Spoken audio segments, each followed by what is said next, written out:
स्वागत है आपका ऑनलाइन क्लास में। मैं देवेंद्र प्रजापति और आज की क्लास में हम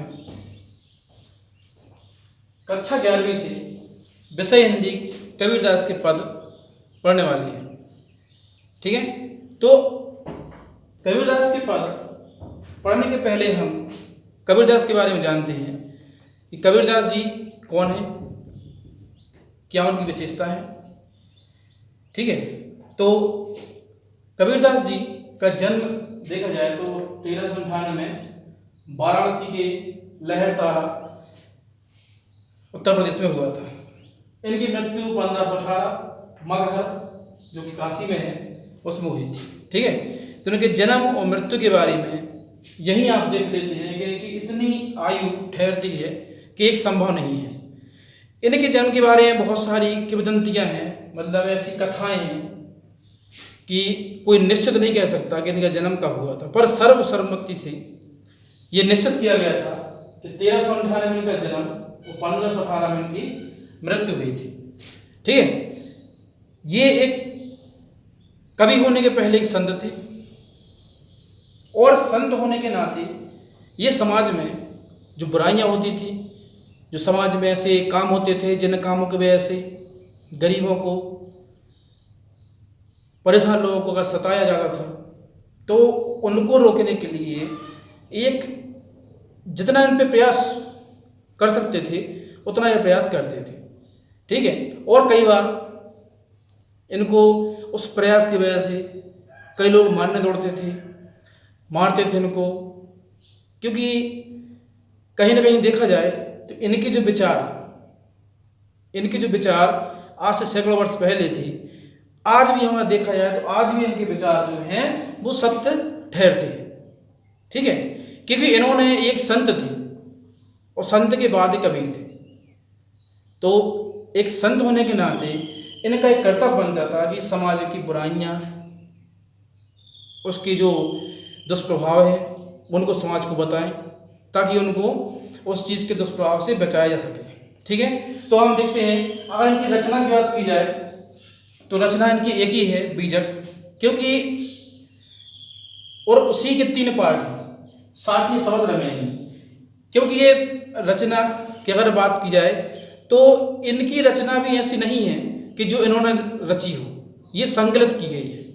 ठीक है, यानी ये जो अनुभव करते थे, हम इस पंक्ति से देख सकते हैं कि मैं कहता हूँ आंखें ने देखी, तू कहता कागज की देखी। इनका मानना था कि जो हम आंखों से देखते हैं, जो हम अनुभव करते हैं, उसको ही ये बोल देते थे और एक अपनी कटु भाषा के लिए प्रसिद्ध थे। यानी कि ऐसी बुराई करते थे कि जो इनको लगता था कि ये सत्य नहीं है, ये सही नहीं है, उसकी बुराई कर देते थे। ठीक है, और ये कहते थे कि हम जो है हम आँखन की देखें, मतलब आंखों से जो देखते हैं, जो बुराई देखते हैं उसके बारे में बताते हैं, और जो संसार है वो जो पोथी में लिखा है, मतलब कागज में लिखा है, कथा में लिखा है या कोई पुस्तक में लिखा है, उस पुस्तक की लिखी ही सही मानते हैं। तो इनका मानना था कि हम आँख जो अपने आँख से देखते हैं, जो अनुभव करते हैं, ठीक है, तो वो ही सही मानते हैं। क्योंकि अगर देखा जाए तो कई साहित्य में, कई ग्रंथ में, कई धार्मिक पुस्तकों में लिखा तो सही रहता है, पर उसका पढ़ने वाले अर्थ जो है अपने अनुसार लगा लेते हैं। ठीक है, क्योंकि जो पढ़ने वाला है वो अपने अनुसार उसका अर्थ लगाएगा, तो हो सकता है कि वो ये कहे कि कागज में ऐसा लिखा है, पोथी में ऐसा लिखा है।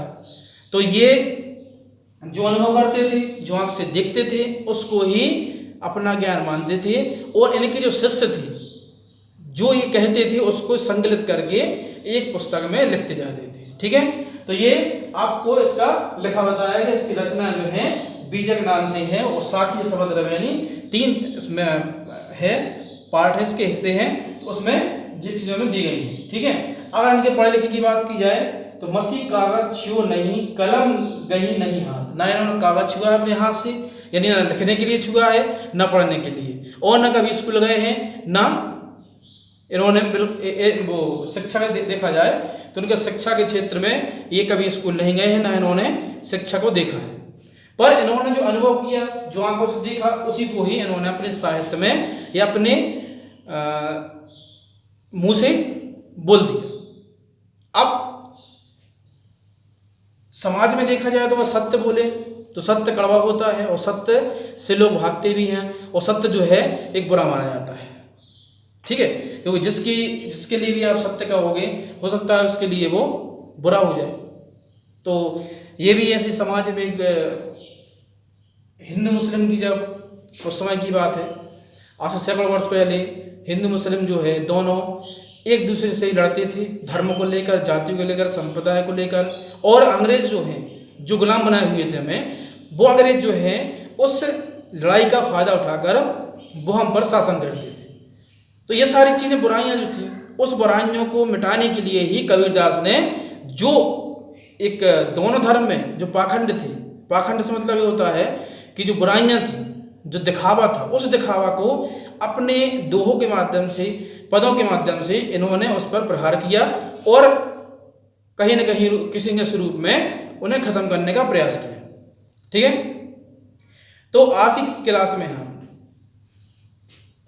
11वीं कक्षा से आपके 2 पद दिए गए हैं, आपके पाठ्यक्रम में 2 पद दिए गए हैं। तो आज की क्लास में हम एक पद के बारे में और उसके अर्थ के बारे में पढ़ेंगे और दूसरी कक्षा में हम इसके आगे के यानी दूसरा पद के बारे में, उसका अर्थ के बारे में पढ़ेंगे।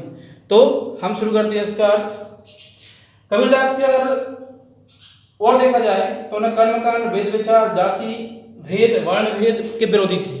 यानी ये जो समाज में बुराई चलती हैं, उस बुराइयों को ये अपनाना नहीं चाहते थे। वो कहीं ना कहीं किसी न किसी रूप में जैसे ही बने इसको खत्म करना चाहते थे। ठीक है, तो अब हम इसके पहले पद का अर्थ जो है वो शुरू करते हैं। तो इनके पद का अर्थ शुरू करने के पहले हम इसमें बता दें कि कवि इस पद में ये कहना चाहता है कि ईश्वर जो है वो एक है, यानी ईश्वर की ज्योति है, वो ज्योति जो है एक है। वो ना किसी धर्म के कोई बांट सकता है, ना कोई संप्रदाय बांट सकता है, क्योंकि ईश्वर जो है, ईश्वर का रूप एक है, ईश्वर जो है एक ही है। और वो प्रकृति की जितनी चीजें होती हैं, यानी जितने एक एक कण में ईश्वर का निवास रहता है। ठीक है, तो उसी के बारे में उसमें बताया गया है। तो हम देखते हैं कि हम तो एक एक करी जाने।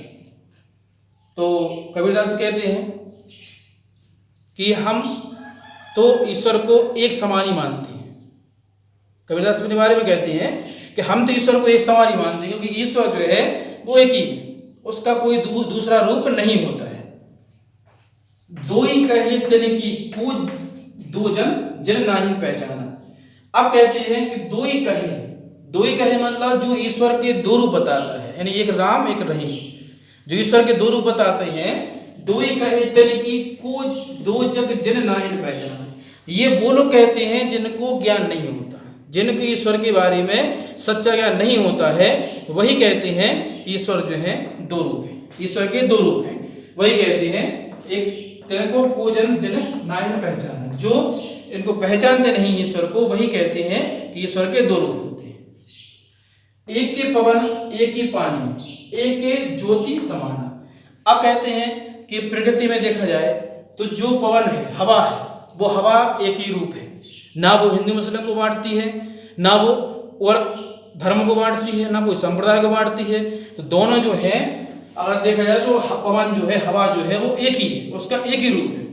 एक ही पानी का भी एक ही रूप है, पानी जो है एक है, ना उस संप्रदाय बांटता है, ना उसको धर्म बांटता है, एक ही ज्योत। और उस जो ज्योत है, ईश्वर परमपिता परमात्मा की जो है वो ज्योत है, वो भी एक ही है। ठीक है, यानी एक एक कर जाना, हम तो एक मानते हैं। और दो ही कहे तनिको को जग जिन नाहन पहचाना। 2 वो कहते हैं जो ईश्वर के बारे में जिनको ज्ञान नहीं है, जो ईश्वर के बारे में नहीं जानते, वही कहते हैं कि ईश्वर के 2 रूप होते हैं। एक है पवन एक है पानी एक है ज्योति समाना। पानी भी एक है और पवन भी एक है, यानी हवा भी एक है, ज्योति भी एक है, जो ईश्वर की परंपरा की ज्योति जो रहती है वो भी एक ही है। एक खाक गणेश सब भाड़े एक तो हेरा समाना। अब कहते हैं कि जो कुम्हार रहता है, मटके बनाता है, तो मटके वो एक ही मिट्टी से बनाता है। उसी मिट्टी का, उसी बर्तन का आप जिसमें उपयोग करना चाहें उसका उपयोग कर सकते हैं। ठीक है, तो जो कुम्हार रहता है, मटके बनाता है, उसका भी वो एक ही बनाता है, एक ही रूप रहता है। यानी उसी मिट्टी से जितने भी मटके रहते हैं उनका निर्माण करता है, बस उसका आकार दे देता है अलग। किसी मटके का आकार कुछ रहता है, किसी मटके का आकार कुछ रहता है। पर अगर देखा जाए तो दोनों एक ही खाक मतलब होता है, एक ही मिट्टी से निर्मित होती है। ठीक है, हाँ, जैसे बाड़ी काष्ठ की काठे आग्नि ना काटे कोई। जैसे अगर बाड़े को देखा जाए तो उसकी जो लकड़ी रहती है वो तो नष्ट कर भी सकती है, क्योंकि वो उसके द्वारा बनाई गई है। ठीक है, पर अग्नि को हम कभी नष्ट नहीं कर सकते। तो ईश्वर जो है वो कैसे है, अग्नि के समान है कि वो नष्ट नहीं हो सकते। जो सत्य है वो सत्य है। ठीक है, उसको हम धर्म संप्रदाय जाति के माध्यम से उसको बांट नहीं सकते हैं। ठीक है, तो ये उसको अग्नि को हम नहीं बांट सकते। ठीक है, सब घटी अंतरी तू ही व्यापक धरे स्वरूपे सोई। अब ईश्वर का जो निवास रहता है वो कैसा निवास है उसका बताया है, सब घटी अंतरी, सबके घट में, सबके मतलब चारों ओर और सबकी अंतरात्मा में उसका निवास रहता है। तो उसकी आत्मा ही में परमात्मा का निवास रहता है। ठीक है, और व्यापक धरे स्वरूपे कोई, और उसका रूप जो है वो व्यापक है। ईश्वर का रूप जो है, परमात्मा का रूप जो है वो व्यापक है, उसका विशाल रूप है। उस विशाल रूप को हम देख नहीं सकते। ठीक है, माया देखी जगत लुभाना, काहे रे नर गर्वाना।